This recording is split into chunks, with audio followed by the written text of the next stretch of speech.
Good evening and welcome back to blackdoctor.org. I'm your host tonight, Shamika Rhymes, and this is the third annual Healthy Kids Summit that continues. We've been doing this all evening, so this is exciting. But if you haven't had a chance, make sure you go back and watch and share the other panels, one on vaccinations, one on mental health. There's one on dental and vision health. And then this one, we're going to be talking about getting physical and putting down those tablets. As you guys know, when we were growing up, there was no such thing as a tablet. so make sure that you guys let us know where you're watching from. Drop that in the chat. And if you have any questions along the way, drop that in the chat as well. And make sure that you share this with someone that may need to hear all about it. They may need the tips. They may have questions. So send them our way. And so tonight, joining me to talk about this important topic of kids getting physical and putting down the tablets, there is Tasha Hosang from blackdoctor.org, and she's a certified parent coach. And we've got Dr. Bio Curry Winchell, family medicine. And we've also got I see their other guests have joined. Chase West, she's a teen step up instructor. And Toya Jones West is Chase's mother. And welcome, everybody. I'm so glad that you all are here to talk about this important topic. So let's get started. What are the long-term effects of excessive screen time on a child's physical and mental health? We'll start with you, Dr. Bio.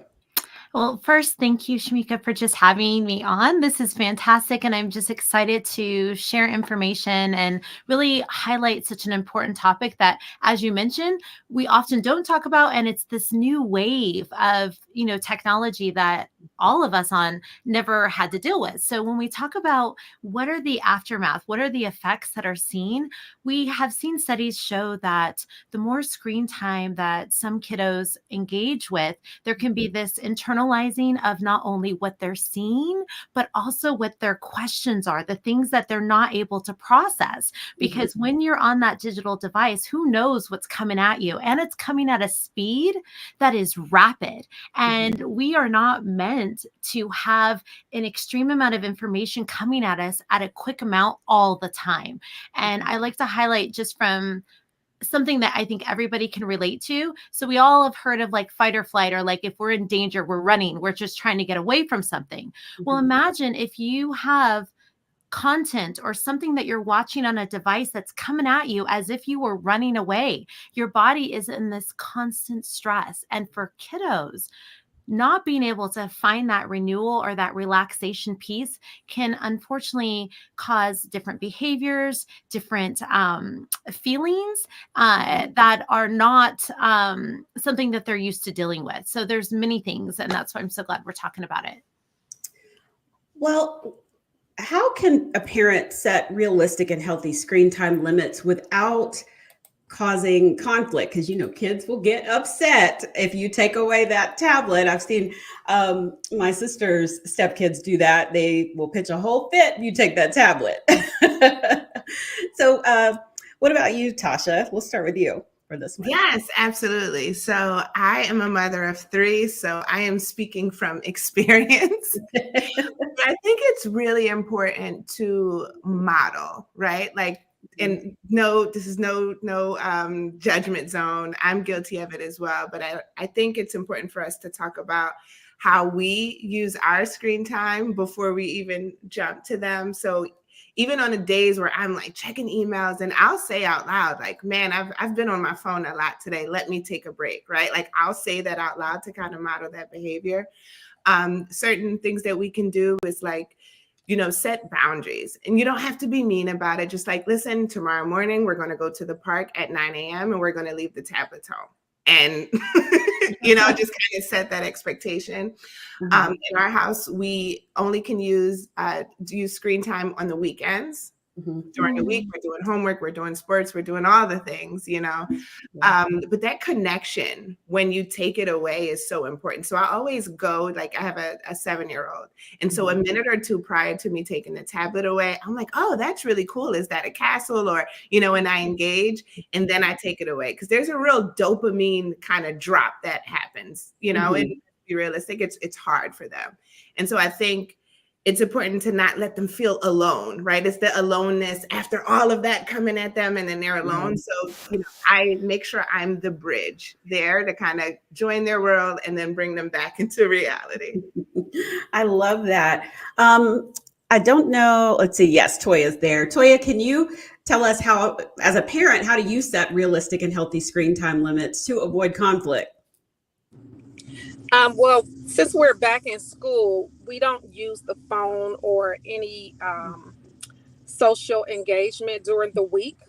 So Chase is really busy with extreme hip hop, and she's also on the cross country track team, and she's plays basketball as well. So keeping her active really limits her time for screen time, because once she gets home from the activities that she have after school, she's tired. So it's like time for homework, studying, getting clothes ready for the next day, making lunch, and then bath time. And then pretty much she's exhausted. So she really doesn't even want to be on screen time. So that's what really helps. But on the weekends, she's free, but we still have it at a limit. Okay. That seems to be the key right there. Get them busy, tire them out. Wait, I'm like, is that what my parents did? Dr. Bayo, can you weigh in on that as well? Setting realistic and healthy screen time limits? Well, I love what everyone mentioned. And I do this same thing. I have 2 little girls. And so really trying to role model the expectation of not being on it a lot. And it's hard for me because I am on my phone quite a bit. There's a lot that I'm doing with patients. Sometimes it's other things as well. And so sometimes I will share with my kiddos, I'm like, mommy is actually checking a patient's chart just so they know what I'm doing. Because I think sometimes if they think I'm just like scrolling or doing something that they want to do, then they're like, oh, well, why are you doing it? But if I say, mommy's checking on somebody, mommy's checking on her patient, that is really helpful. And then the other thing that we do is we set a timer. And actually, I'll let them look at my phone and I'll say, okay, you have this for 5 minutes. Some people use Alexa, but I'm always mindful because not everybody has the electronic to use. But if you have a timer, even the old fashioned kitchen timer, and we'll say you have 10 minutes, and then they can actually see that number going down and say, okay, I have 10 minutes, and they can see the number going down. There's this like, okay, I actually have this time, because all of us know we have kiddos where we're like, we got to get going, we're running late. And they're like, there's no concept of time. So they have no idea what you're talking about. But if they can visually see, okay, I have this, that can be very helpful. And that's what we do in our household. Doesn't always work, but that's what, as we're all just trying and we flex as we go, but that's what we've been doing. Well, what are some creative ways to transition kids from the screen time to getting them physical and doing physical activity, whether it be in the house or outside? What are, let me actually start with, I don't know if are y'all situated, Toya? Can you answer that? I can still answer. We're logged Okay. in. Okay, perfect. What are some creative ways that you did transition Chase from screen time to that physical activity? Mainly just keeping her busy. So, because obviously she's a child, so she will prefer screen time, but getting her involved. So getting her involved in activities outside of the house. And that's what really helps. So when we're in the car, I can see that she wants to look at her screen and things of that nature, just going place to from to and from. But I always tell her, look around, see what's going on. And I do a lot of talking with her. Like, well, when you get to basketball practice, what do you want to do? What's your goal for today? When you go to cross country, do you have your water bottle? What's your goal for today? So a lot of talking is what I do in the car. So I turn off the radio and I have conversation with her. And that's what really helps until we get to our point. And then once we arrive, she's ready to go. She's like, okay, I want to, make this many points. I want to run this lap. I want to do this. So that's what really happens. So it pulls away the radio time and phone time for me because I'm having conversation with her. And that really helps the both of us because I know where she's at. I know what she wants to do. And then I kind of like boost her up to say, oh, you're going to make this 3-pointer as soon as you get to basketball. So that's what really helps with her. Oh, I love that. Affirming as well. well. Yes. Tasha, what about you? What are some creative ways that you've transitioned your kids from screen time to physical activity? Absolutely. I think that Toya is spot on. I think the gentle transitions are good. As you mentioned, I don't, this is not the way my mom, I don't know what she did when she wanted me to transition, but, it's important for me to tap into something that they naturally like, right? So whether it's, not to use Alexa again, but like having a dance party or just tapping into something that they naturally like, or even, if I do Zumba too as my pastime. And so maybe I can pull up like a Zumba video on the TV and we all kind of have a dance party together and then transition out of that. So I think Toya was spot on. I love that. What about you, Dr. Bio? So we do a lot of dance parties as well in our house. So because they love watching little music videos, and so we'll transition. And I agree, like having that gentle transition is so important. So that way they're not feeling like they're losing something or you're taking something away, but just adding that transition. The other thing is we do a lot of games. So I created my own little like bingo, and you can buy them too at like the dollar store. And so when we're in the car, they find different things as we're driving. And they have to cross off like, oh, you see a stop sign, you see this. And that's really fun because there's this competition that they have created amongst themselves. But those kinds of things are fun. And we actually listen to music. We are a family that has music on all day long. And so we'll sing, we'll talk about different songs. Those are, some of the things that we love to do. And then reading is so important in our family. There's books everywhere. And so often I will, after a video or if they're doing something, we'll just transition straight to a book. When we go out to eat, we also just bring books with us. That's our go-to, our books. So that's been helpful for our family. You just like unlocked a memory because I was like, yes, books. That's exactly what my parents did. Books everywhere. Yeah. Like I was just reading all the time. And yes. Well, and when you said that, Shamika, it made me think. So we were out to dinner yesterday and a person came up to us. I don't know for who remembers on this panel highlights. Do you guys remember the highlight subscription? I'm still, I pay for that membership. And so my girls get their magazine once a month and they get so excited and they'll bring it with them to the restaurant or wherever we go. And they love seeing their name and when the mail comes. So that's another thing, just to think about. Yeah, I love these ideas. I want to talk to Chase for a second. And I'm just curious how it has felt for you to have to transition from screen time to physical activity. I don't ever like it because like when you've been on like the screen for so long, it seems like going to bed is boring and just like laying there, just waiting to fall asleep. It's really boring after you've like been on the screen for so long. Like, Yeah. Well, that's great that you're so busy with all this physical activity though. Dr. Bio, what are the best types of physical activities for different age groups? So the first thing I always start with is because every kiddo is different. So I always lean into, I share with my patients, my parents, everything. Have a conversation with your kiddo when you can, especially at maybe 5 and up, and say, what do you like to do? Because I think that can also be a win-win for you as a parent and for the kiddo, for them to really feel engaged with whatever activity they're doing. So if they're 3 and younger, really physical, tactile toys can be so wonderful.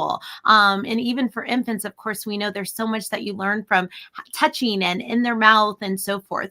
And then 3 to 5, certain objects, as long as they're not choking hazards, I always have to highlight that. But 5 and up, I think having them run. So kicking a ball, running, you can, in our household, when the girls were 5, my girls are now 8 and 10, we would just have these races and they were just so excited. I'm like, let's race to the fence. Let's race here. All of those things can be really fun. So games, going for a walk.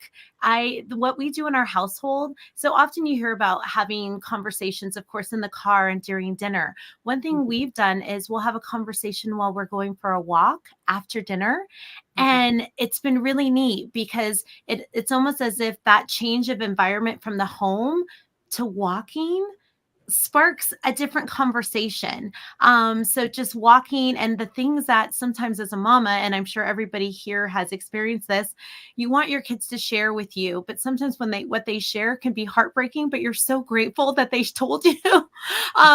It allows us to just be in this kind of environment that things are just pouring out. And it's been really neat, but sometimes hard, but also I feel like I'm winning as a parent because I get to know and they feel comfortable just sharing it. Thank you for sharing that. Well, how can parents model healthy screen habits for their children? Tasha, I'm going to start with you. Yes, absolutely. So like I mentioned, I'll say, if I feel like I've been on a lot, and I'll call it out, I've been on my phone a lot today, I'm going to put it down. But what's really key with building connection is that one-on-one time. So again, I have 3 children, and so we have family time together, but I always make it a point to have that individual time with each child. And during that time, they get to choose what they want to do for whatever a lot of time that we have there. But I'll say out loud to this day, every single time, okay, I'm going to put my phone in the other room so that we're not distracted. And so that's me just modeling, when I'm on my device, I can be distracted. So yeah, that's basically, how I model it. And then, it's easy for me not to be the bad guys, so to speak. If there's apps that you can use now that would automatically shut the device down if you say okay, they could be on it for only 30 minutes. Parent what is the parent what is it called when you could put like limits on the guardrails? Yes, that you can put on the phone, so they can't even download apps without my permission first. But so yeah, just, I live out loud. And so if I'm in the wrong, or I feel like I'm kind of going I'll call it out. And I'll even ask sometimes, like, hold me accountable, at 10 o'clock, we're going to get together to go for a walk. If I go over that time, let me know. And, just call me out on it so we can go. Yeah. I love that. And when you just brought up something, I was like, I do that for me. I set my own screen limits. Like, so on the weekends, my apps shut down at 5 o'clock on Friday and do not reappear till Monday AM. That keeps me from just sitting around scrolling all weekend. So that seems to make sense that you could do that for children as well. Toya, what about you? How have you modeled healthy screen habits for Toya? So for myself, I'm sorry, for Chase. For Chase. Yeah. So for Chase, like I said, we just stay really active. So Chase and I work out together. So we have started, I had her certified as a fitness instructor for extreme hip hop step aerobics. So she's the youngest instructor in the US. So yeah. We got to pause and applaud that. So she teaches classes, more so like pop-ups because of her busy schedule. And so I'm an instructor as well. Once I knew she wanted to become an instructor, I said, well, let me get my certification first. So I took the 6-hour class, and then 3 months later, I took her. And so Chase has to come up with new music, new songs, new moves on the board all the time. So she doesn't want to present repetitive steps and repetitive music to her class. So a lot of times when she's on the weekends, we're working downstairs in the family room. We have our boards up. We're coming up. We're listening to different music. We're coming up with different moves. So that really, really wears her out.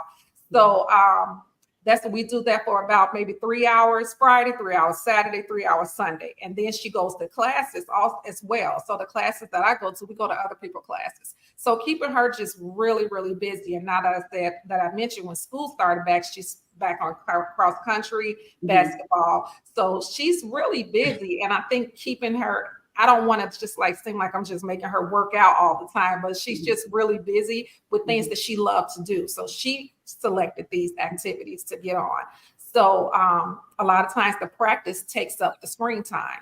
And I tell her a lot of times, I'm like, you got to put the phone down. We got to practice, so she knows what she has to do and she's doing what she loves. So that really, really helps. And we do as well. We play the games. Just the other night, we played Monopoly, just sat at the kitchen table. And I said, oh, go get the Monopoly game. So we played Monopoly. Then we played checkers. And she's a real chess pro, too. So she's in the chess club as well. So she's really busy. And then Chase is an only child. So I'm not sure if you can tell that. So I have to stay busy with her and, keep her so she won't get bored. Then, she has her outdoor playtime that she has with her friends, but being an only child and in the house, if I don't interact with her, she will get bored and go directly to screen time. Okay. Dr. Bio, did you want to answer that question? Because I do have another question for you. I don't want to jump unless you want to Any question. I love what everybody mentioned. Okay. Well, what role does outdoor play have in a child's overall development, and how could it be encouraged in urban settings? It is so important. When you are outside and you get to use your imagination, and it's not where this imagination has been created for you from when you think of like social media and different videos and so forth, but when you get to create, I call it your own blueprint, your own as a kiddo, your own imaginary world. It's amazing what it does in the brain. It creates what we call synapses, and it creates these new ideas, new things that really are a part of who you are at that moment and who you might become. And so outdoor play is so instrumental into not only your mental health as a kiddo, but also your physical health and being able to engage with your friends. And one thing that I love seeing with my girls is, they have this dialogue of you're going to do this and then you're going to go here. And sometimes I'm like, who's going where in like 20 minutes? Like they have this whole thing, but it's a way that they're creating in their mind of how they will interact with people as they get older. And so that play is just really essential. And when you think about just the physical and mental health, and as we know, it is so important. And a good example is when we look at what happened during the pandemic, how we were shuttered in, and those who didn't even have outdoor areas, the impact, the stress, the strain, not only on the physical health, but the mental health was seen. And so I give an example for if you don't have a backyard, because some of my patients don't, I think about turning that outdoor play into indoor play. And that can be even in a room where you lay down and you are biking in the air. So some of my parents with my kiddos, they do that. They're like on an imaginary bike and they're on the floor and they're just pumping and they're going backwards. So those are just some things that you might not have thought about, even if you don't have a backyard, of just turning that play into indoor play. And you can get your heart rate up. You can do those things even in an indoor setting. I love that. Let's see. This question is for everyone. How can parents use technology as a tool for promoting physical activity rather than as a sedentary pastime? And we've kind of mentioned some of those as we've kind of been discussing this. Tasha, we'll start with you. Yes, absolutely. I just wanted to piggyback a little bit on the question that you asked Dr. Bio, and I love the way she answered it. It was beautiful. I think it's important to note that with screen time, it brings all the instant gratification without the effort, right? And it's like a false sense of reality. And the truth is that the world can be very messy. So with the outdoor play, it's so important for them to build resilience and frustration tolerance and struggle and how to kind of that stick-to-itness, that tenacity. And so that's where, and all that comes from beyond this front door, you know what I mean? And so super, super important. But your question of like, so anything that you could do outside is also accessible on YouTube, really, right? So the dance classes, the karaoke, we have the Oculus, the virtual reality that you can literally play basketball and like act like you're playing basketball. So it's not all negative. There's definitely a way for you to utilize, kind of bridge the worlds together, like we mentioned, with the the devices and activity, for sure. I love that. I know Dr. Bio's got to go in just a few minutes, so I want to punt that question to you as well. What are the, how can parents use technology as a tool for promoting that physical activity? I mean, because listen, I don't want to go outside to the gym.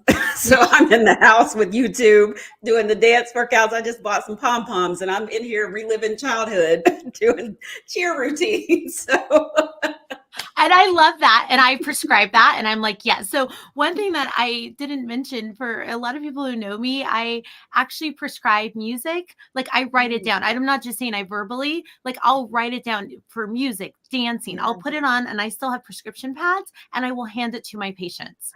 Because there's something about it, about having that permission, not that you need to, but saying, yes, let's do this. And so a lot of my patients will actually put that prescription on their nightstand.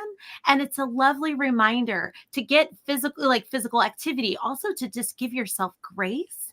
So I also write that as a prescription. So I just wanted to highlight that piece, that is so important. And so when you think of like technology and being able to kind of weave it into physical activity, in my household, what we'll do is we'll use certain physical competitions, and not my kiddos are very competitive amongst each other, like I mentioned before. And so there's a lot of apps that will invite the kiddos to either, let's see how many laps you can do. Let's see who can do 10 jumping jacks, who can do this. And so we keep track of it on the app. And then at the end of the week, we see who the winner is. And then for the prize, we often do, okay, this person gets to pick where we're going to go for dessert, or this person gets to pick which park we go to, because certain parks in our household, or one likes one park over the other. So that's a way to kind of have a win-win with technology, but also, get them going. I love that. I love that. What about you, Toya? What are some, how do you use, well, you kind of mentioned it already, but how do you use technology as a tool for promoting physical activity? So we also, we do TikTok dances too. So yeah. So she's very, very good on TikTok. So basically she shows me a lot of dances. And it's funny because when we go and visit family, I'm always the person like, hey, let's all do a TikTok. So we had a family gathering over the summer, and it went from age 5 months old to 76-year-old. And we did an entire family TikTok. So we love TikTok, and that's moving. It's still technology, but it's moving and it's dancing and it's having fun. But we'll also turn on the television, and I record Family Feud. So we play Family Feud like the family almost every other night. So we always end our night with Family Feud, and we love that. And it's not a lot of movement, but it's a lot of brain activity to think of the answers. And especially when they have like the last 30 seconds. So one person go in the room and one person stay out to answer the questions. Then the next person go in to answer the questions. So we're like really competitive with that. And you never even think about, it's still using the brain, it's technology, it's still movement. And it's like, she's not alone. She's not on someone's social media, not trying to figure things out because she didn't get into some bad social media. So we do a lot of games over here. But like I said, we do a lot of physical activity. We ride our bikes on the weekends. And someone mentioned COVID. During COVID, we did have a backyard, and we taught her how to ride a bike during COVID. She was like, 6 to 7 years old.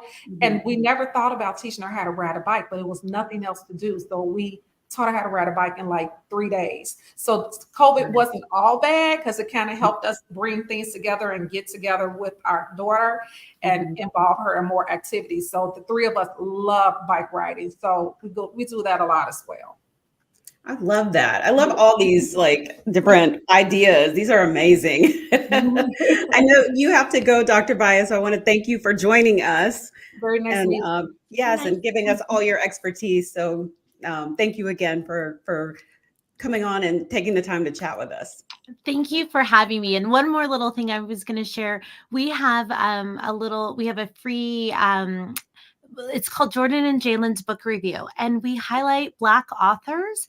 And the girls, what we do is we just film it in our room or in their room, and we read the book in advance. And then I just say, okay, tell me your favorite page. And I don't know what's going to come out. Sometimes they have compliments, sometimes they don't, but it's been Yeah. a really cool way to integrate social media and literacy, and then help random and some unknown authors, and also encourage people to read. And at the end of each series, we say, find this book at your local library. So I just wanted to highlight that, and we just put it out there and highlighting authors. So that's something that it's called Jordan and Jalen's Book Review. And they say it like it is, what they like, what they don't like, but it's fun. So at least there's a way to incorporate that. I love that. And that can be found on YouTube.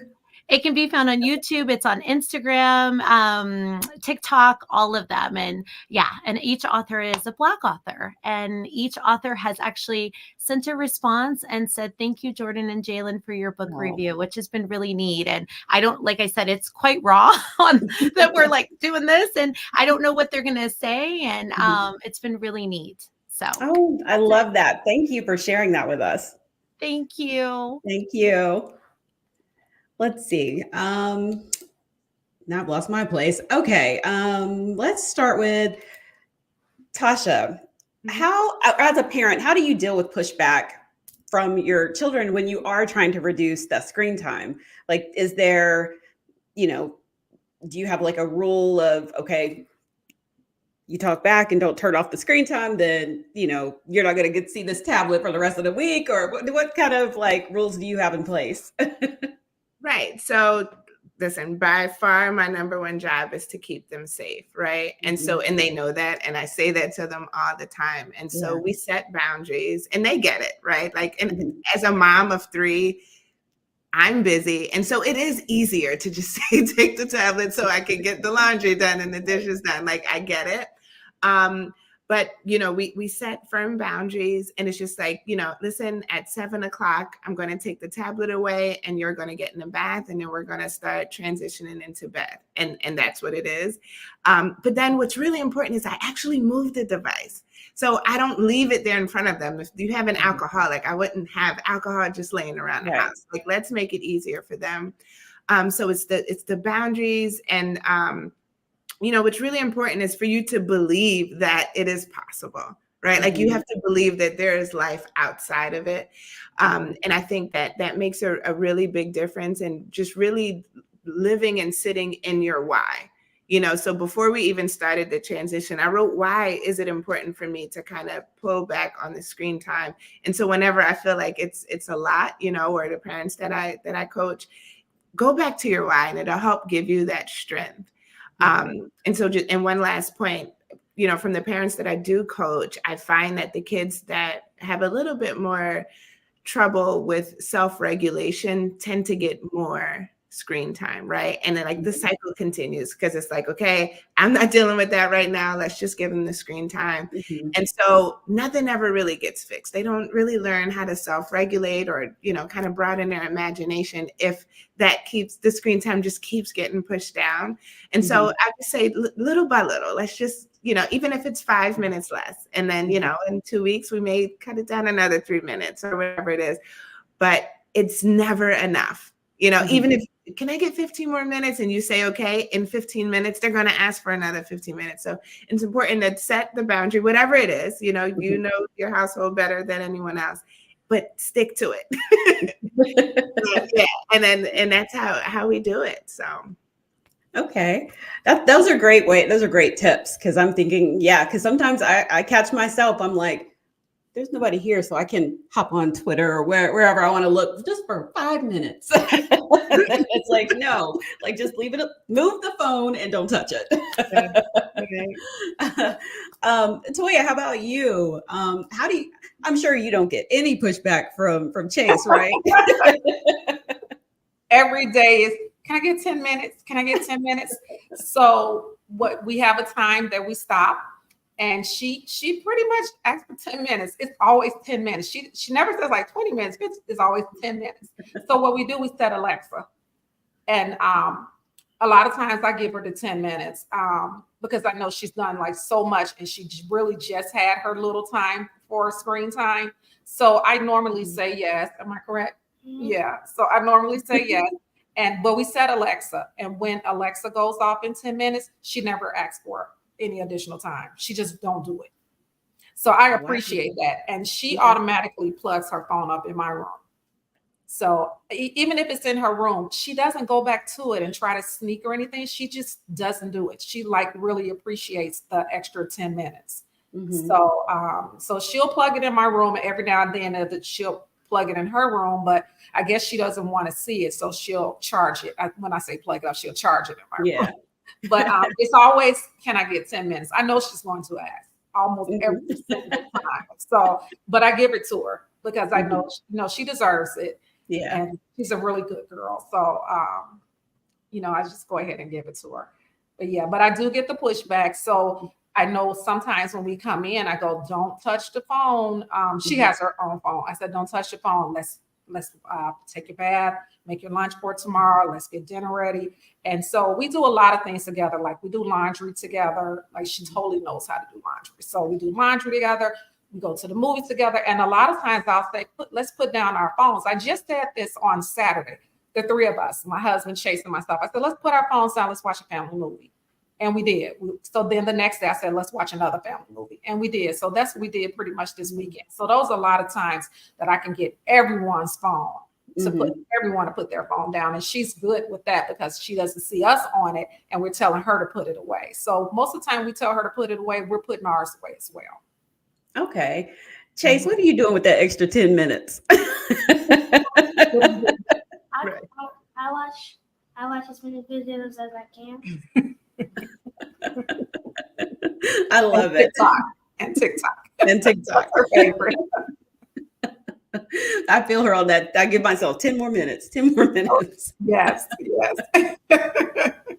So what are some screen-free alternatives that can keep children engaged and active? We've mentioned some things like, getting outside, but what are some other things that we can do for children to take away the screen time? Like what else can you do? I know Chase is involved in a lot of sports and activities, but what else, if you were giving advice to someone whose child may not be in a bunch of those activities, what else could they do? Board games. Okay. We love the board games. We love dancing and singing. We have microphones. We're singing in here.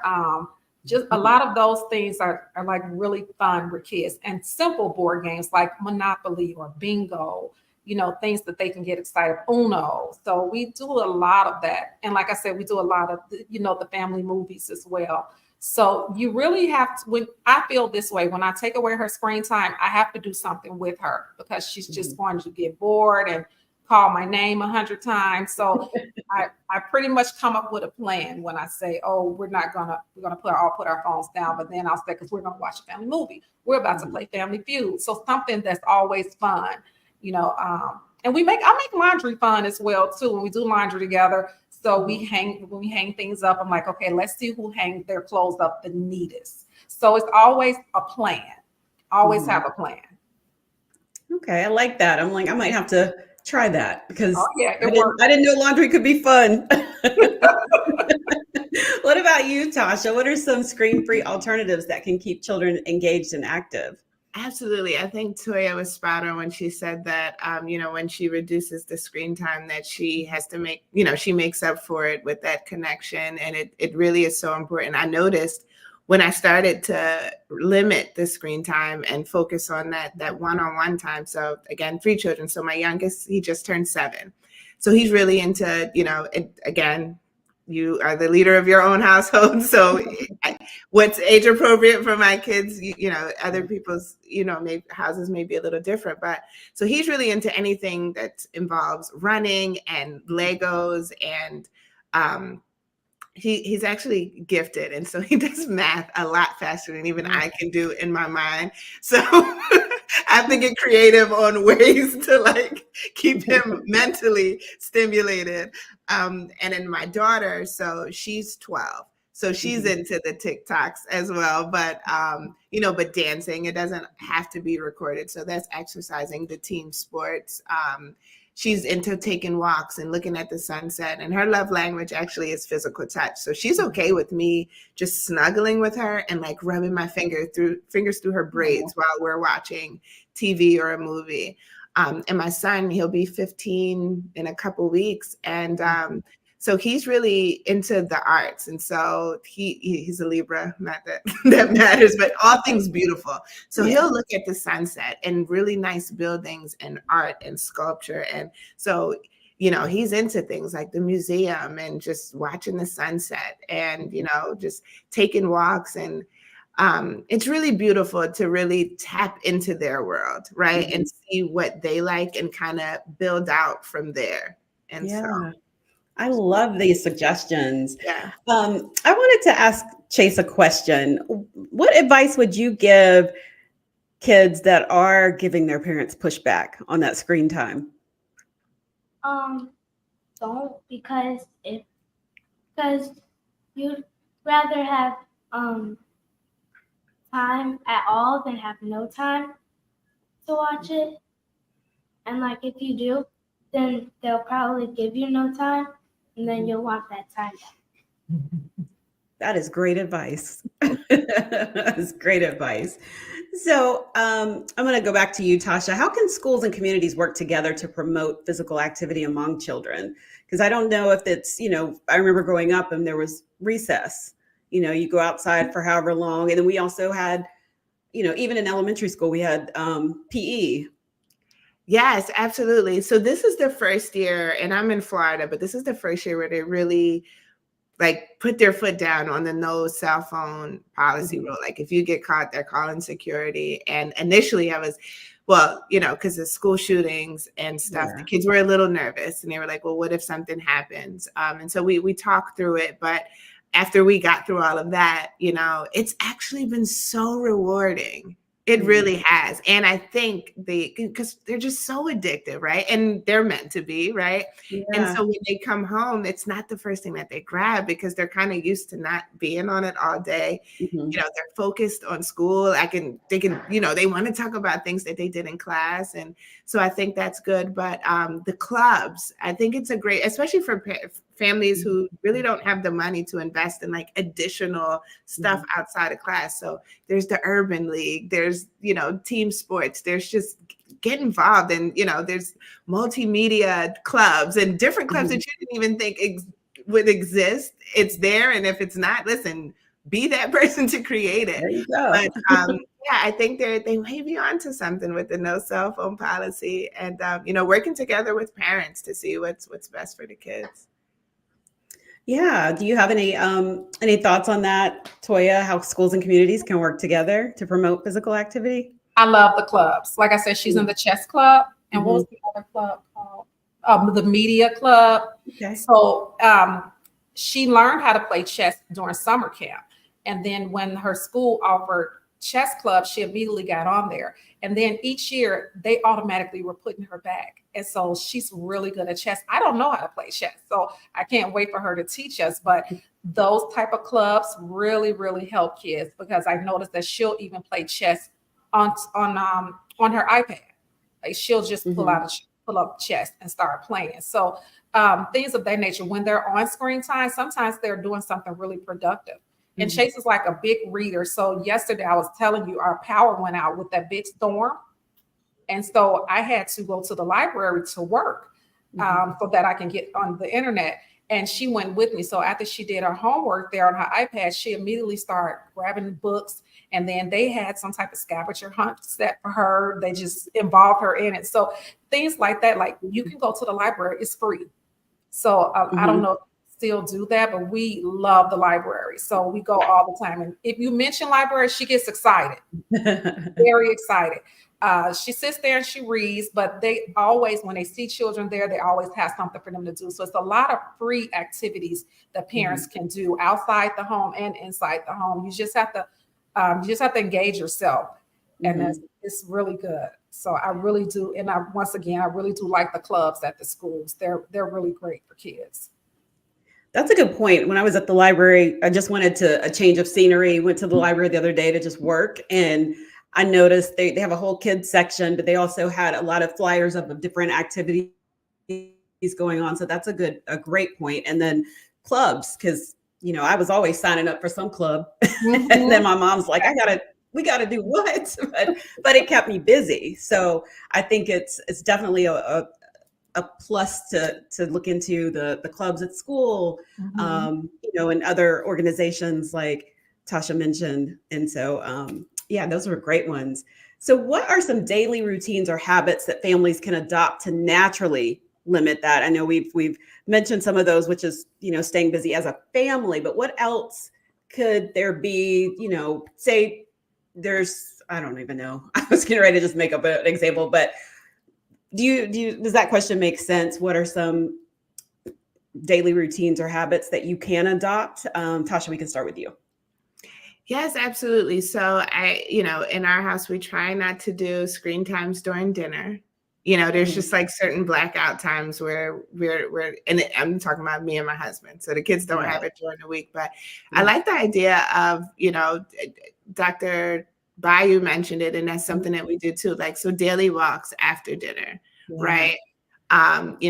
There's even on the weekends when they do have when they're allowed to have their screen time, we make sure that they have to shut it down at minimum. It's like, our at most is an hour, but we would like for them to shut it down before then. So they could rest their mind before they're ready to go to sleep. But the key is whatever we decide to do, to associate fun with the activity, right? So we don't want to shame them into you're getting fat and that's why you need to exercise. Like, that's not the game that we're going to play. Let's make it fun. I think Toya is spot on in finding something that Chase likes, right? Like, so she likes dance. Let's go into dance. She's not putting her into something that she's not interested in.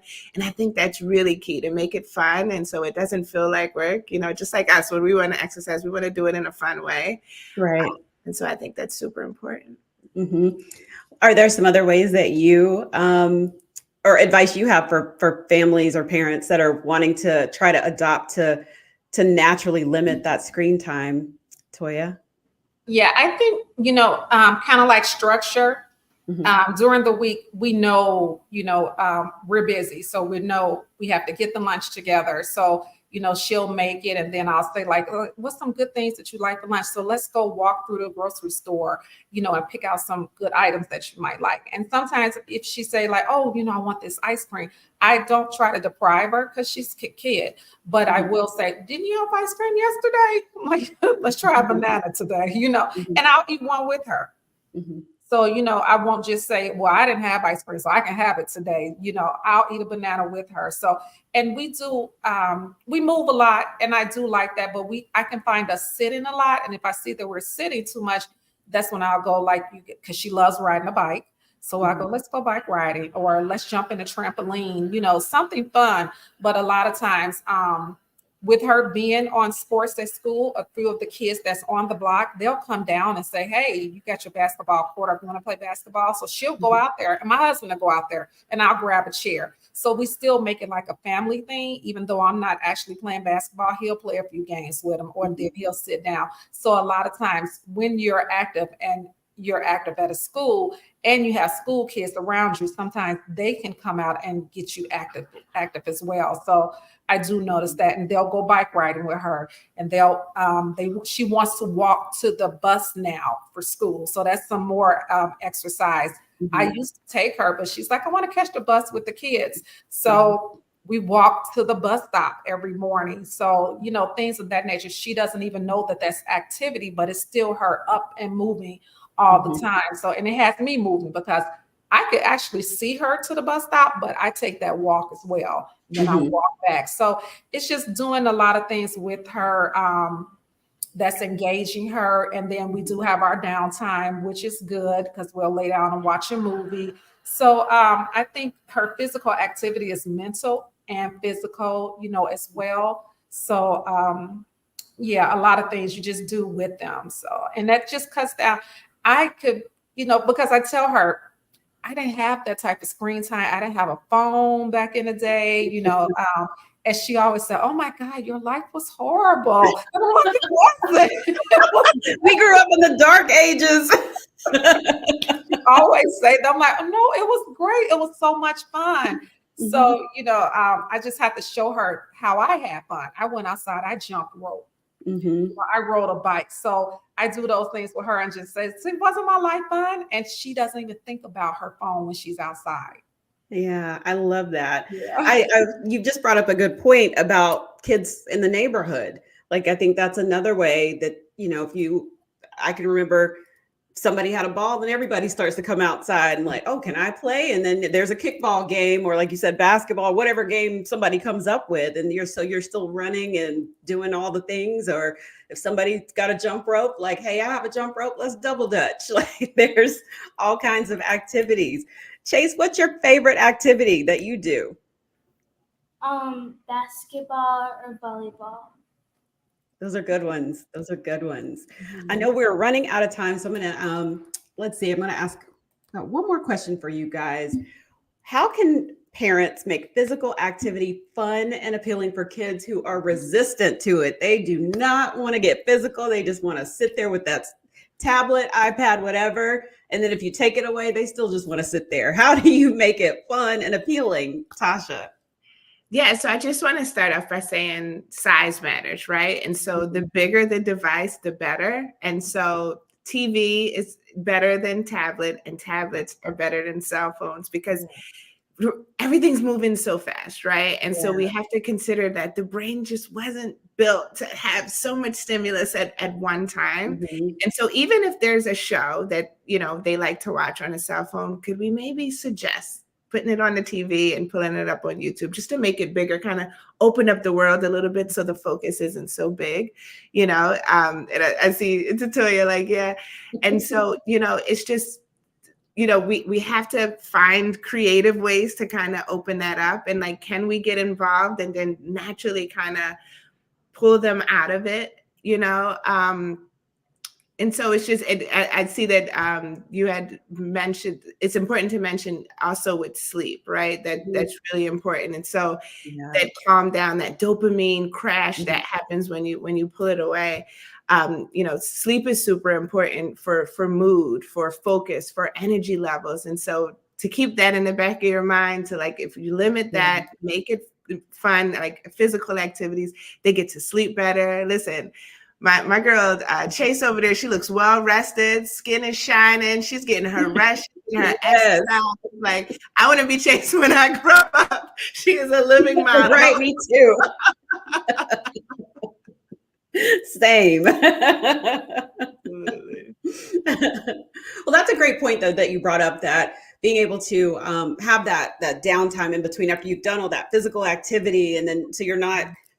I did an article about it a long time ago about if you're sitting there scrolling and it's the light that tricks your brain into thinking like, oh, it's still daytime, it's still time to be up. So it is important to, even for adults, put that screen time away. Probably an hour, I think, before bed, or at least, I don't know for kids. Do you guys know how long before bed that kids should put their screen time away? An hour. An hour. Okay. Okay. How can parents, Toya, make physical activity fun and appealing for kids that are resistant to it? They just don't want to do it. I think doing it with them, having fun with them and doing something that's actual quite fun, instead of saying like, oh, let's exercise or let's jog in place.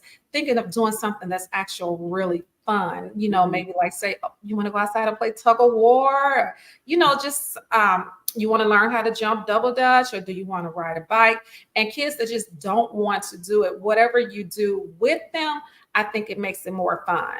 And a lot of times, sometimes we'll walk to the park, and then I'm thinking that she and I are going to sit down and read or ride a bike, and then the other kids migrate toward her, so they'll go, hey, you want to play soccer? And she'll go, yeah, and probably soccer wasn't even on her mind. So sometimes bringing them outside and maybe around some other kids that's doing some things, and kids always migrate to other kids. They come, they don't even know you, they just say, hey, we're playing ball, you want to play?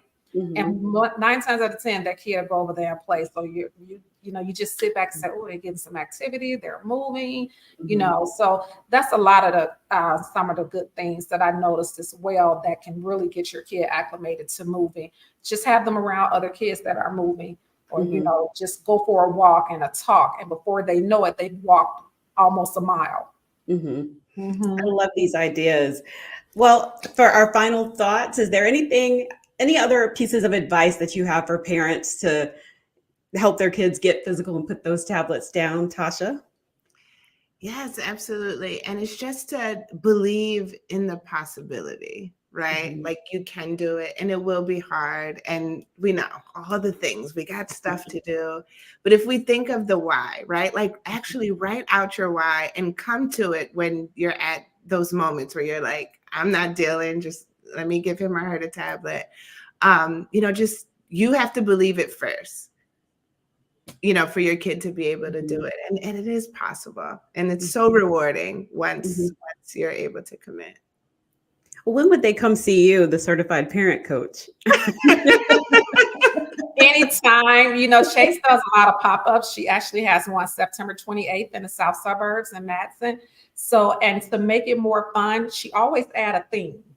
So that's what brings kids to her classes. So last month she added Wear Yellow, and it was a back to school program. So pencils are yellow. So she said yellow and white. Paper is white, pencils are yellow. So they came and we passed out book bags, and then we got a little stepping done on the step aerobics board, and then we had bananas and granola afterwards. So things of that nature. This time, September 28th, she said, let's step into Disneyland. So everyone's wearing a Disney character. Oh, and I like that. Yeah. So, and her flyer, it has like a little Disney music behind it if you press play. So she said, costumes are not required, but if you just want to come and, put two big puff ponytails and a little skirt, be Minnie Mouse. So it's not about spending money. It's just about coming and having fun. But I noticed whenever she add a theme, she get the kids in, and because they want you to see their costume, they want you to see them wearing yellow and white, and bringing pencils and dropping it in a little basket that we had. So that was some of the things that we do that I know that kids will like. And then she make little bracelets and pass them out to her guests. The kids, they all wear like a little bracelet. She make them blue for the boys. So it's just things like that. We have to add fun to it, because no kid really wants to come and do step aerobics. Yeah. So it's adults and children. So it's a family thing. So we have dads come with their daughters and moms and kids come. So we make it real fun and easy. And we play all that little TikTok music like $1 Million Baby. And we play all the cute little music. It's another, what's your favorite lady? The lady that you always play that Ann did the song for you for?